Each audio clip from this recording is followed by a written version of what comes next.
हमारे इस online learning platform में आपका फिर से एक बार स्वागत है। 67वीं बीपीएससी पीटी 2022 के लिए हम प्रतिदिन 30 प्रश्नों पर जो बात कर रहे हैं उसका यह दूसरा वीडियो है, इस सीरीज़ का दूसरा वीडियो है। और इस सीरीज़ को मैंने प्रतिदिन के हिसाब से 2 खंडों में बांट रखा है। सुबह आपको 15 प्रश्न मिलेंगे और शाम के वक्त आपको 15 वक्त आपके यूट्यूब के प्लेटफॉर्म पर अपलोड कर दिया जाएगा। तो आइए बात करते हैं एक एक करके उन प्रश्नों पे और उनका उत्तर हम साथ में करने का प्रयास करेंगे। तो चलिए पढ़ते हैं पहला प्रश्न। कालाशोक ने मगध की राजधानी कहाँ बनाई थी? इसमें ऑप्शन है वैशाली, बी है पाटलिपुत्र, सी उज्जैन, डी काशी। हमें बताना है कि कालाशोक ने अपनी राजधानी कहाँ बनाई थी, तो इसका आंसर है पाटलिपुत्र। अब नेक्स्ट प्रश्न की बात करें, निम्न में से किसे ने शिशुनाग वंश का अंत किया था? शिशुनाग वंश का अंत किसने किया था? ऑप्शन में देख लें, ए है नागसेन, बी महापद्मनंद, सी है नंदीवर्मन, डी नारायण सेन। बताना किसने शिशुनाग वंश का अंत किया था, तो इसका सही आंसर हो जाएगा महापद्मनंद। तीसरा प्रश्न है कि चंद्रगुप्त मौर्य को किस नाम से जाना जाता था? ऑप्शन ए स्ट्रेटोकोट्स, बी है सेंट्रोकोट्स, सी है एंड्रोकोटस और ऑप्शन डी बी और सी। बताना है कि चंद्रगुप्त मौर्य को किस नाम से जाना जाता था, तो ऑप्शन इसका सही आंसर हो जाएगा डी सेंट्रोकोट्स के नाम से, और इसे एंड्रोकोटस के नाम से जाना जाता था। चौथा प्रश्न है हमारे सामने कि बिंदुसार मगध का शासक कब बना था? बिंदुसार के बारे में बताना कि मगध का शासक कब बना था। 302 ईसा पूर्व में, या ऑप्शन बी है 300 ईसा पूर्व में, सी है 298 ईसा पूर्व, या डी 296 ईसा पूर्व। बताना है कि कब बना था शासक, तो यह बना था 298 ईसा पूर्व में। तीसरा प्रश्न है हमारे, पांचवा प्रश्न है इस खंड का, अशोक की धम्म नीति की जानकारी कहाँ से मिलती है? ऑप्शन ए है द्वितीय स्तंभलेख से, बी 7वें शिलालेख से, सी 10वें शिलालेख से, या डी उपयुक्त में सभी। तो इसका सही आंसर हो जाएगा उपयुक्त में सभी।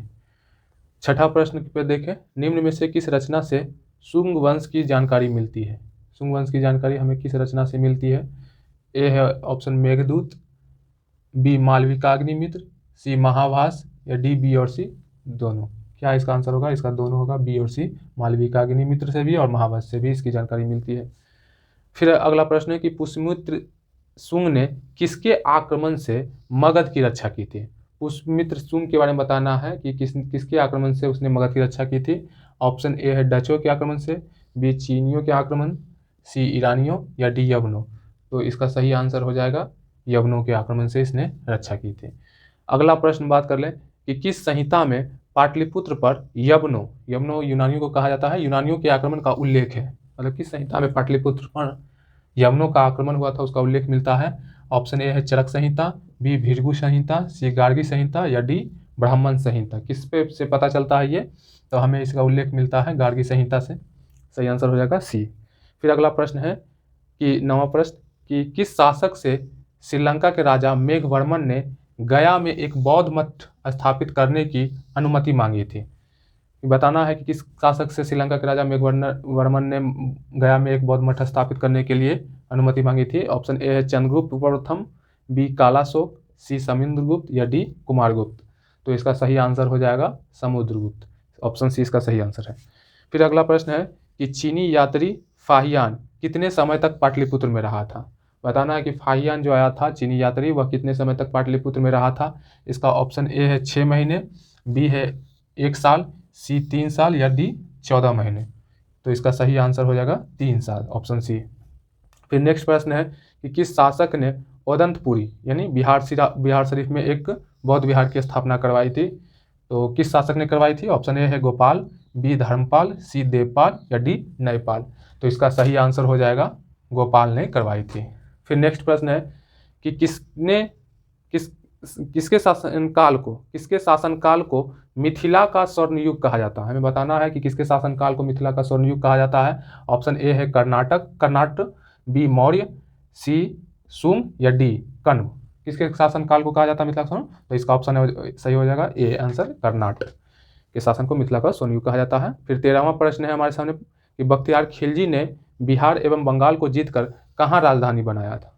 बताना बख्तियार खिलजी ने कहाँ अपनी राजधानी बनाया था बिहार बंगाल को जीतने में। ऑप्शन ए है Nadia, C Pataliputra, B Pataliputra, C option है वैशाली, या डी लखनऊती। तो इसका सही आंसर हो जाएगा लखनऊती, ऑप्शन डी।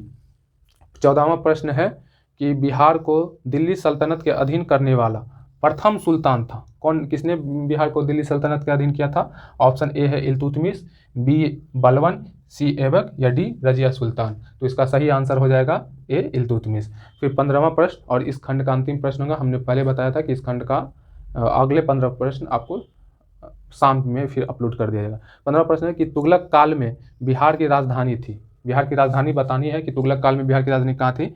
तो ए ऑप्शन है दरभंगा, बी बिहार शरीफ, सी भागलपुर, या डी पटना। इसका सही आंसर हो जाएगा बिहार शरीफ। बिहार की राजधानी तुगलक काल में बिहार शरीफ थी। धन्यवाद।